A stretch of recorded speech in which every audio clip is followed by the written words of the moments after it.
God bless everyone, and welcome to my Pagan Astrology series. Today we will be doing the sun. We will not only be doing that of the scientific aspect of the sun, but that of the pagan aspect as well. But first, let's hop into our spaceship and head off to the sun.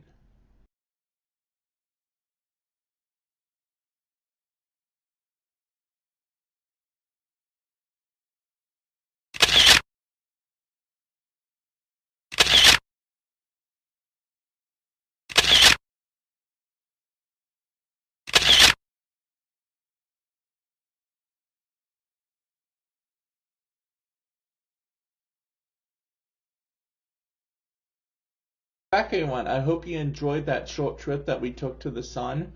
Honestly though, even in the future, I don't see us being able to even reach that of the sun. With that said, let's now see what the sun actually sounds like from space.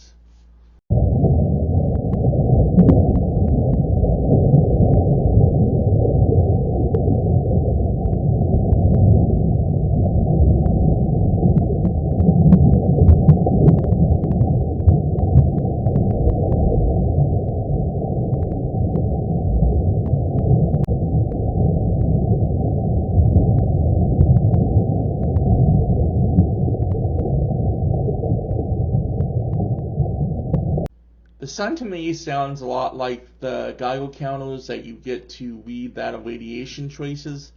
Makes sense though, since the sun has a lot of radiation to it. And also I can hear those solar winds in that recording. Anyhow, now let's move on to that of the satellites. There have been 2 official satellites which have made it to the sun. Unfortunately, in the first satellite in my research, I was not able to find the name. Anyhow, it does mention that there have been 2. The most recent of them being that of Pagan Solar Probe was successfully launched on August 12th of 2018 and reached the sun on April 28th of 2001. The closest it was able to get was within 3.8 million miles, because any closer than that, the satellite would have been destroyed by the extreme heat of the sun. Now let's move on to the scientific aspect of the sun.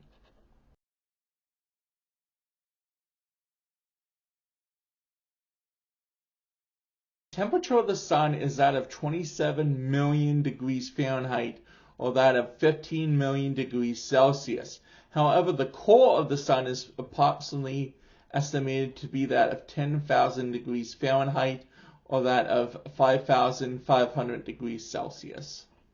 If by some miracle you were able to reach that of the sun with or without a spacesuit, you would basically be vaporized in that of a microsecond. The radius of the sun is that of 432,450 miles, or that of 696,000 kilometers.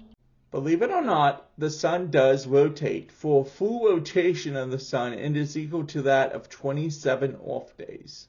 The sun's atmosphere is made up of 70% hydrogen, 28% helium, 1.5% of carbon dioxide, nitrogen, and oxygen, and 0.05 of other elements. We all know the sun has no moons.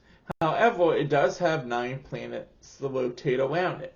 Those planets being planet Mercury, the planet Venus, of course, the planet Earth, planet Mars, planet Jupiter, planet Saturn, planet Uranus, planet Neptune, and the last planet, Pluto. The person that officially got the credit for discovering the sun was this person, who discovered it around the year 450 BC. The sun was named after the ancient Roman god of the sun, Sol, more commonly known by his Greek name, Helios. Now, since we are done with the scientific aspect of the sun, let's now move on to the pagan aspect.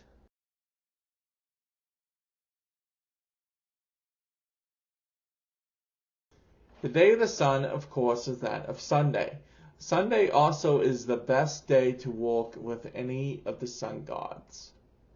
The zodiac link to the sun is that of Leo. Now, Leo is an all-fire-based zodiac, and if you were born between July 23rd and August 22nd, congratulations, you are a Leo. The element linked to the sun, of course, is that of the element of fire. Now, fire can represent many different things, such as creation, destruction, and also that of transformation. The symbol of the sun is easy. It is a circle with a dot in the middle of it. Now, of course, in all my other videos, when walking with a planet, or in this case, the sun, you want to make sure that you either have that symbol on your person or somewhere around you for the best results. The sacred Sabbath link to the sun is that of summer solstice, also called Lilith, which is celebrated between June 20th and June 23rd. It has a huge pagan celebration which is still held every year at Stonehenge.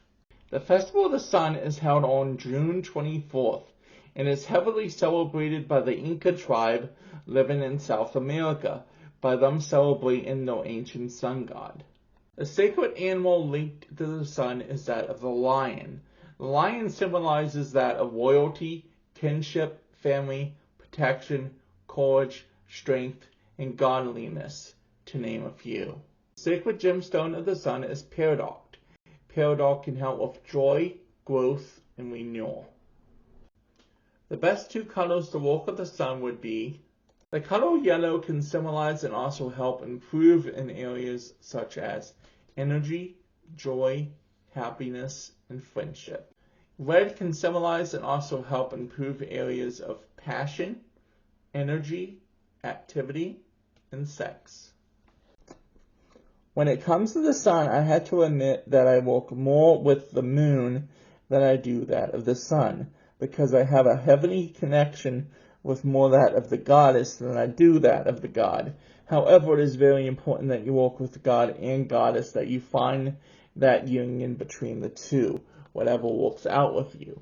I added the sun into the Pagan Astrology series based on everything rotates around the sun. Without the sun in our solar system, we would not be here today.